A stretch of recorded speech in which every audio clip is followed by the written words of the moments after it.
Less than a month ago, when I was a senior in high school, things were going on in Nevada, where I've lived my entire life. There wasn't much to do here, but one passion my friends and I had was urban exploration. We would look for abandoned buildings, old utility tunnels, and shuttered shopping centers. Anything that looked forgotten fascinated us. We'd climb over broken fences, take pictures, and occasionally sneak onto rooftops or into basements. It was all for the thrill of discovery, not for vandalism. Charles was always the one in the group who discovered the strangest places. He was a rather mysterious and quiet guy, but he often took us to places no one had ever seen before. One day, Charles sent us a screenshot from a suspicious Instagram account with very few followers, blurry photos, and creepy comments. The post simply noted that there were dozens of abandoned mines in the Mojave Desert if you knew where to look. Charles said he had contacted the account and received instructions to check out a few areas. It was enough to make him obsessed. On Saturday, Charles and James and I set off. In our Wrangler, perfect for desert off-roading, we headed into the Mojave with no specific address other than a general area and a pin. The location Charles had identified was truly remote, in the heart of the desert. After leaving the main road nearly half an hour ago, the dirt road we were on began to lose the appearance of a real road. We drove around and around without seeing any signs or structures. With no cell reception, James in the back seat grew increasingly annoyed, convinced that we were being scammed by a fake account. Charles persisted in his search, and James finally spotted something to the right. At first glance, it was just rocks and sand, but as we got closer, we realized it was a collapsed wooden structure.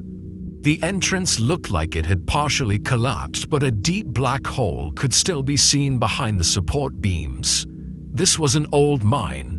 Charles didn't say anything at first, just opened the offline map he had downloaded and marked the location, then turned to James and said, "I told you so."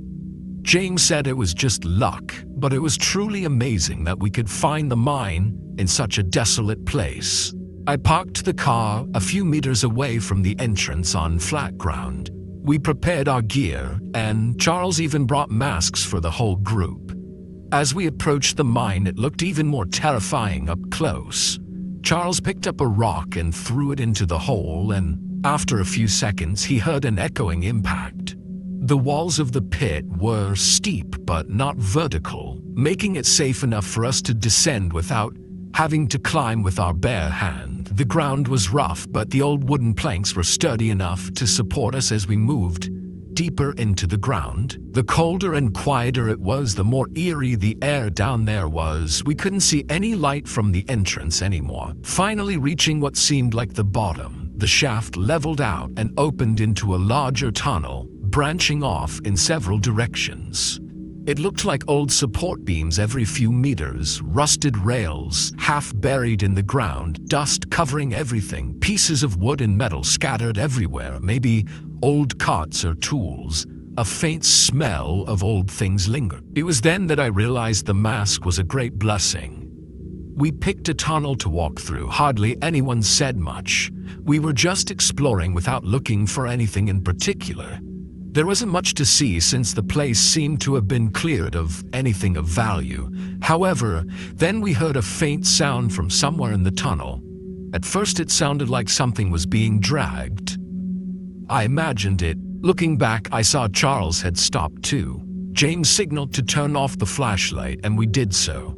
Standing still in complete darkness, the sound continued. A scraping sound like metal or wood being dragged across the ground. It was hard to tell the source of the sound from the echoes, but it seemed like something was getting closer. We stood in the dark for about 30 seconds, or maybe a minute. It was hard to tell the exact time. The scraping became louder, not seeming to be getting closer, but still very scary. James accidentally turned on the flashlight and quickly turned it off, causing the scraping to stop and silence to reign. Suddenly, a loud metallic clang rang out from deep in the tunnel as if something had been dragged and dropped. This was followed by the most terrifying scream I had ever heard. It was almost inhuman. We turned and ran, not caring to make any noise. I had never run faster in my life. As I ran, I heard footsteps from somewhere behind me and felt a pang of terror. At the back of the pack, I tried to keep up and then tripped.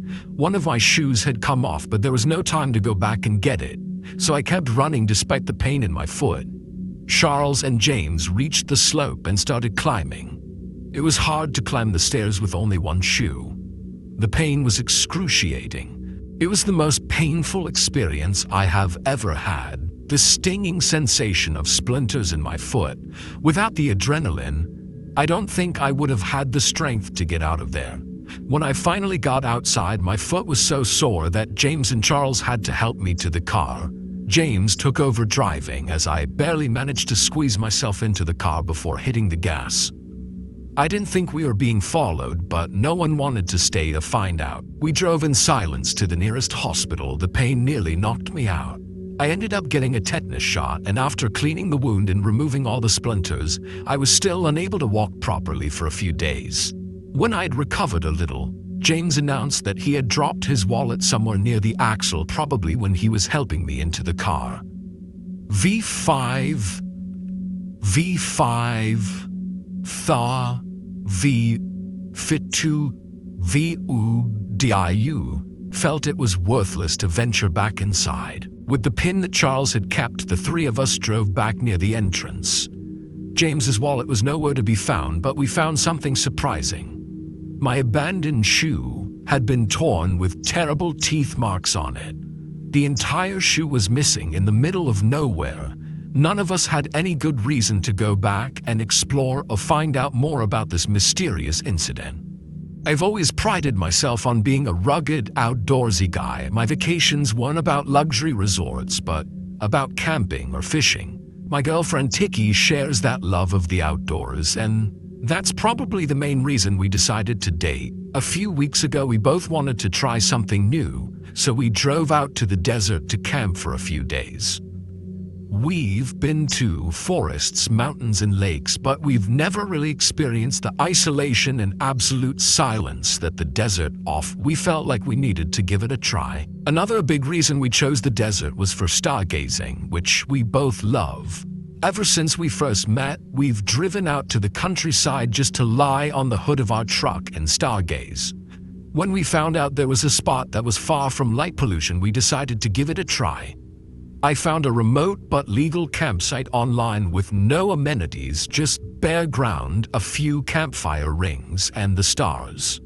It sounded perfect. We loaded up the truck and drove for 3 hours. Early Friday morning, the last leg of the seemingly endless dirt road with no sign of life around. That was part of the appeal. After arriving at the campsite in the late afternoon, the deserted landscape enhanced its peaceful beauty just as we had hoped. The first few nights were great, warm days, cool nights, and clear blue skies. We sat by the fire with a few drinks, shared a joint and chatted, or stared at the sky without any distraction. It was a really fun experience without any schedules or anything. On both of our first 2 nights, though, we heard a strange sound in the distance. It was a long, deep sound, like an animal howling or whining. It didn't sound human, but it was hard to tell. When Tiki first heard it, she looked at me as if to say, "Did you hear that too?" And I nodded in agreement. We decided to laugh it off and assume it was a coyote or some other desert animal.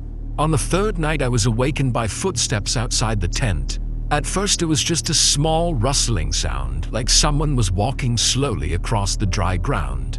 I held my breath to listen more and realized the footsteps were too steady to be an animal. I lay still, not daring to move or grab a flashlight to wake Tiki. But then suddenly there was the sound of a lighter being flicked, and through the tent fabric, a small orange light appeared from outside. Someone had kept the flame steady and started to gently rotate around the tent. I stood still, staring at the fire, not daring to make a sound. The flames grew, flashing as if someone had lit something like a torch. Suddenly, the person dropped whatever they were holding, and I heard it hit the ground with a heavy thud. In a flash, the tent was ablaze, the heat coming faster than I could have imagined. The fire spread so quickly that I snapped out of my daze and shook Tiki. She immediately realized that we didn't have time to think, just threw the essentials out of the tent. I wasn't sure if I had everything, but as the fire spread, we rushed out. Tiki used a water jug to put out the flames while I stomped out the smoldering spots. Eventually, we got the fire under control, though half the tent was completely burned. I scanned the area with my flashlight, looking for our attacker, but found no one. Tiki started packing and I quickly followed. We hurried towards where we thought the truck was. It was pitch black, and there were no signs, so after a few minutes of walking, we had to feel our way around. At some point, maybe after about 10 minutes of walking, the echoing scream we had heard the first 2 nights rang out again. The difference was that this time it was longer, like an animal in constant pain.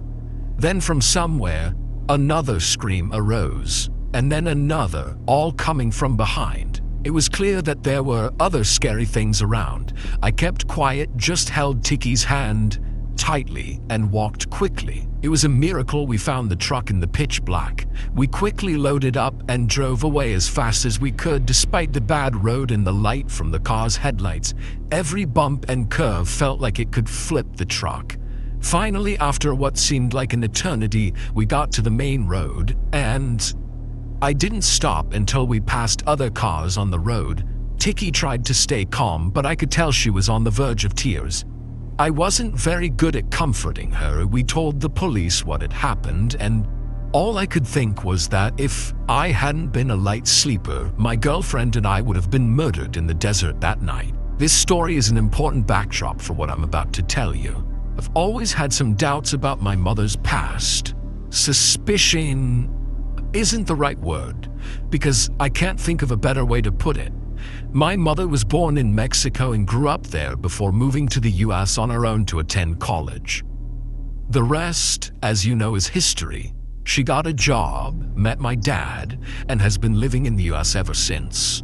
I didn't really know much about her life before she came to America, and part of me felt that she avoided talking about the past for her own reasons. When I was little, my father used to say that my mother had suffered some childhood trauma, and it was best not to bring it up to avoid any re-emergence of pain. I believed this for a long time. As I got older, I became more curious about the mystery surrounding my mother's past and was impressed by how she skillfully avoided questions about it. At family gatherings or any other occasion, I knew that she had lived in a border town in northern Mexico along Texas, a place that had a bad reputation because of all the complexities of this border area. I woke up in the middle of the night to go to the bathroom. As I walked through the living room, I heard my mother talking in a low voice. I didn't understand Spanish, but she mentioned the name several times, in the way one would talk about someone else rather than directly to them. The lights in the room were off, so I couldn't see her clearly, but I could still hear the sound, even though I knew it was only my mother. As a child, I was a little afraid of the dark, so I instinctively turned on the light switch. She didn't scream or react to the light as if she had anticipated my presence. Instead, she immediately hung up and looked at me with a strange look that I had never seen before. She told me to go back to bed, which I did. That was all I knew about my mother's past, a vague job for her father and the name R. The incident I'm about to describe happened almost a year ago, and it has haunted me deeply. I grew up in Arizona and graduated from college a year ago. On a long trip to visit one of my old friends from college, I drove through the desert. The hour-long drive made me bored of listening to music. Not being a podcast person, I started looking through my contacts, calling friends and girls I happened to talk to. Finally, I decided to call my mom. We both really like soccer, so we started chatting about upcoming Champions League matches and how exciting they were. Mom has such deep knowledge about the sport that we could talk about soccer forever without getting bored. Suddenly, I saw 2 pickup trucks blocking the road ahead. They didn't look like a traffic accident, which confused me, not sure what I was seeing. I was worried that someone might need help or be in trouble. So when I got closer to my mother, who was still on the phone, I slowed down but didn't tell her what was going on. I stopped the car and wondered if I should get out. Before I could do anything, 3 men rushed out of 2 cars, all with guns. I froze and noticed another car coming quickly from behind. I was unarmed, so compliance was my only option. One of the men tapped the gun on the car window and motioned for me to get out. The other 2 stood a little further away. I raised my hands and slowly got out of the car as the car behind me caught up and stopped a short distance away. One of the men yelled in Spanish, which I didn't understand. I felt like not being able to speak Spanish was a huge shortcoming in my life, especially as a Mexican American. Not being able to communicate at that moment made me feel hopeless. Before I could think any further, my phone, keys, wallet, and other personal belongings were taken. It looked like I was going to be stranded in the middle of the desert with no obvious way out. One of the men jumped into my truck, and things got worse when I realized I hadn't hung up on my mother. Since the truck was still moving, the call was still connected. Looking out the driver's side window, I saw the man put his finger on the screen as if to hang up, but hesitated, as if he had changed his mind. He was clearly listening to my mother and me. Slowly, I saw his lips begin to move as he spoke to my mother in Spanish. Although I couldn't hear anything because the windows were closed, I guessed he was saying R's name several times, just like my mother used to. The others must have realized what was happening because they stopped watching me and walked toward the car. The man inside rolled down his window and stared at me while talking to 2 other men. After a brief conversation, all 3 returned my belongings, keeping only the cash in my wallet. One of the 3 smiled and said in a thick accent, "Taxes for that." I'd never been so happy to lose all my cash in my life. As I drove away, all 3 cars began to accelerate into the desert, leaving the road. I intended to memorize their license plates, but none of them had any. It took me a moment to recover. A few minutes later, I called my mother back to ask for an explanation. She said she had threatened to call the police because she knew my location through tracking, but that was too absurd for me. My mother insisted that most of the conversation in Spanish was just her excuse. I didn't fully believe her story, but I had no choice but to accept it. I asked her to call the police for me, and she promised to do so. We ended the call and I drove in complete silence. I tried to put the experience out of my mind, to be honest, but over time, my suspicions grew that my mother had connections to a criminal organization in Mexico. And more frighteningly, those connections continued even after she left the country. Even though I knew I wasn't stupid, I wondered if I should confront her about this. The fear that knowing the truth might cause tension or pull me into her world made me hesitate.